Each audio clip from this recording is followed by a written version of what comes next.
మూడోసారి ప్రధానమంత్రి అయిన తర్వాత మొదటిసారి మోదీ గారు తెలంగాణకు వస్తున్నారు. ఏ ముఖం పెట్టుకుని తెలంగాణకు మోడీ వస్తున్నారని కాంగ్రెస్ వాళ్ళు మాట్లాడుతున్నారు. మనందరికి తెలిసింది కదా, కాంగ్రెస్ కి ముఖమే లేదు, వాళ్ళు ఉన్న చోట సుఖమే లేదు.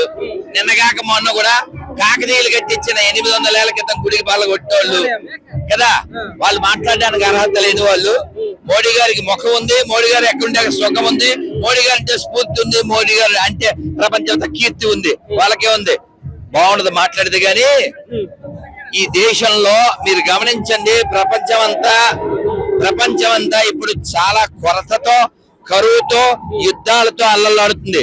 ప్రపంచం అంతా టెన్షన్ లో ఉంటే మనం ఫంక్షన్ చేసుకుంటున్నాం, పెళ్లిళ్ళు చేసుకుంటున్నాం, ఉత్సవాలు చేసుకుంటున్నాం, ఊరేగింపులు చేసుకుంటున్నాం, పండుగలు చేసుకుంటున్నాం.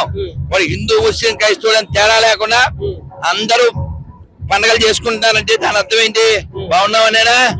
కాబట్టి మంచి ముఖం ఉందంటేనా? పశ్చిమ బెంగాల్లో పరమ రక్త పిశాచి నుంచి పశ్చిమ బెంగాల్ ఇప్పుడు పచ్చదనం వైపు వెళ్తుంది.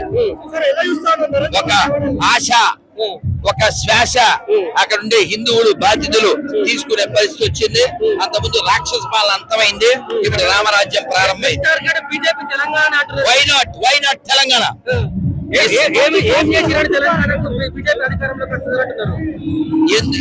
ఇప్పుడు ఈ దేశంలో మీరే గమనించండి, ఎప్పుడు కాంగ్రెస్ ఉన్న మాటల కోతలో, కరెంటు కోతలో ఏమన్నా ఉందా చెప్పండి?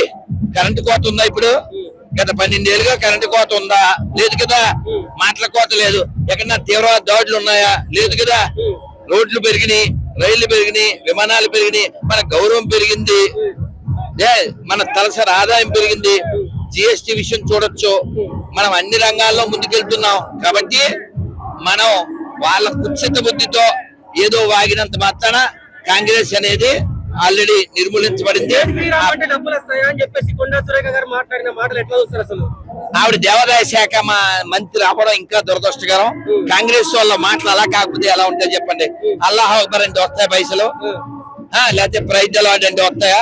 మసీద్ నుంచి, చర్చి నుంచి రూపాయి తేలని బాడుకోసు రాముడు గురించి మాట్లాడే హక్కుందా? ఊళ్ళో డబ్బులు ఎత్తుకెళ్ళే దొంగలు.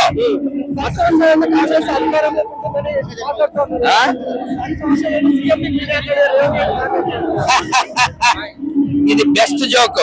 హైడ్రాలో హిందువులు ఇల్లు మాత్రమే కూల్చి రోహింగ్యాలను ఏమి పీకలేని వాడు మళ్ళీ వస్తాడా? ఇది పూర్తి చేయమను.